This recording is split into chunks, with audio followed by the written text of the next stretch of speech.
The flickering fluorescent light above my desk was starting to get on my nerves. It was almost midnight and I was the last one left on the 12th floor. Finally done, I packed my bag, turned off the light, and headed for the elevators. The familiar chime echoed in the silent lobby as the doors slid open. I stepped inside, pressing the button for the ground floor. The elevator began its descent, the numbers on the display counting down as usual. 11, 10, 9, 8. Then a new number blinked into existence between 8 and 7. 712. I stared at it, confused. This building only has 12 floors. I jabbed the closed door button, a sudden chill running down my spine. But the doors ignored my command, sliding open with a low groan. My heart pounded in my chest. The hallway outside was not part of our office building. It was raw concrete, dark and unfinished, with exposed wires hanging from the ceiling like dead vines. The air was thick with the smell of damp earth and dust. A faint dripping sound echoed from somewhere in the darkness. "Hello?" I called out, my voice trembling. Only the echo answered.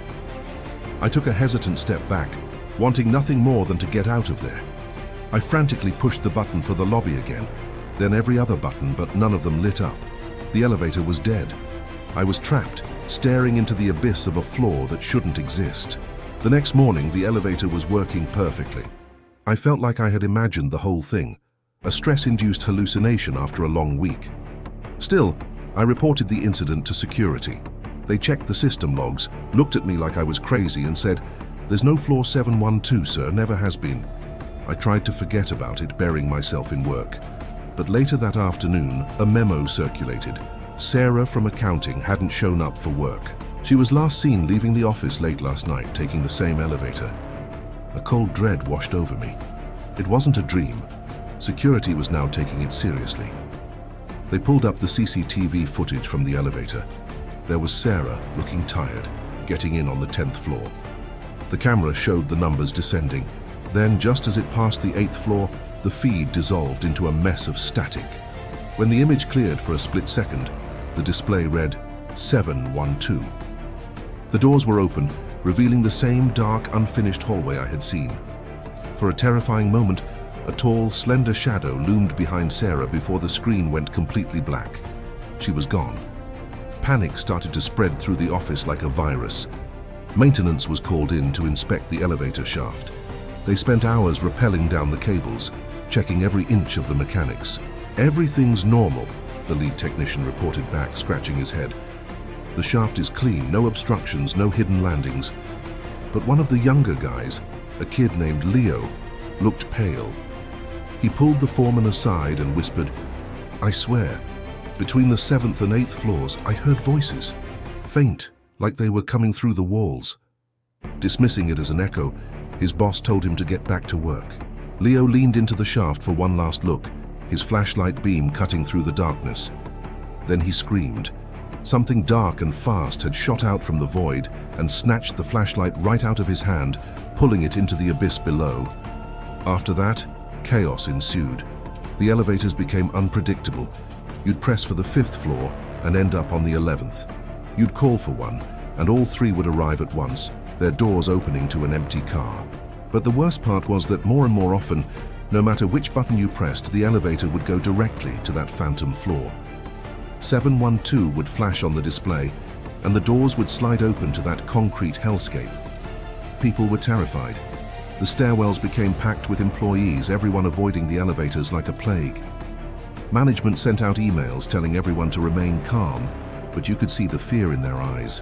One evening, as the last few of us were packing up, the building's power grid failed. The main lights went out and the red emergency lights began to flash, casting long, dancing shadows down the hallways. A collective gasp echoed through our floor as we heard a sound we had all come to dread. The synchronized chime of all 3 elevators arriving on our floor. We turned to look. The doors were closed, but the digital displays above each one were glitching erratically before settling on the same horrifying message, 712. Then, as one, they all began to descend. The head of security, a former cop named Miller, decided he'd had enough. He and two of his guards armed themselves with heavy-duty flashlights and pry bars and forced open the elevator doors on the ground floor. They rappelled down the shaft to the space between the 7th and 8th floors, and there it was. An opening that wasn't on any blueprint. They stepped through into the same damp, silent corridor. It stretched into infinity in both directions. Faint, distorted office music seemed to drift from miles away. As their flashlight beams swept across the gritty floor, they illuminated a horrifying sight.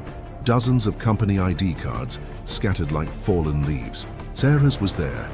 And then the whispers started coming from all around them. "You're late for your meeting, you shouldn't have gone down." A wave of pure terror sent the last surviving guard scrambling back towards the elevator shaft. His partners were gone, vanished into the oppressive darkness.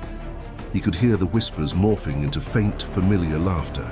He hauled himself back into the shaft and clawed his way to the 7th floor landing, prying the doors open and tumbling out. He sprinted for the nearest elevator, jabbing the button for the lobby. The doors closed, and he collapsed against the wall, gasping for air.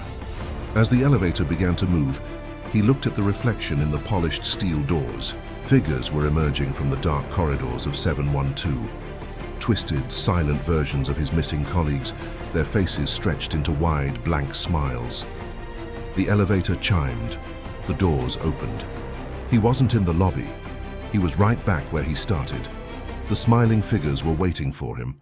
The next morning, the building was a crime scene surrounded by police tape. It was officially sealed off, deemed structurally unsound. Investigators found the building empty. Every single person who had stayed late was gone. The strangest part? Every button panel in every elevator had been ripped out, leaving only wires.